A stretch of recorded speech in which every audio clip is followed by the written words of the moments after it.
જય દ્વારકાધીશ, તમારું સ્વાગત છે આજના મિની લોકમાં. તો આપણે આવી ગયા હતા લગ્ન કરવા માટે ઉપલેટા આવીને ભાઈબંધને ઉપાડ્યો. વરાજાન બાપા બે બેઠા હતા, મીટિંગ કરી કે વાડીએ જવા દો. વાડી આવીને આપણે નાઈ લીધું.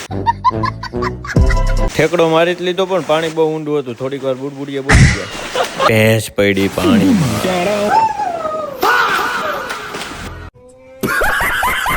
વાડીએ થારીયું લેવાનું મોકલ્યા હતા. લગ્નમાં કામ જ કરવાનું હોય, પણ અમે નાવા બેસી ગયા એટલે મેળ આવી ગયો. તો થારીયું લેતા હતા ને પડી ગઈ ગટરીને. હવે એક કરતા બે થાય, આમાં ખબર નથી પડતી.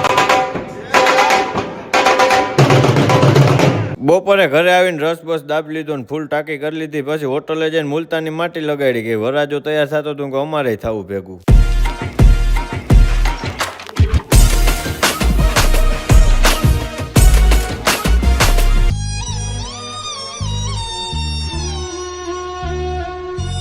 રેડી થઈ ગયો પગ રેડી. પેતરા કરવા ગયા ને એમાં ભાઈ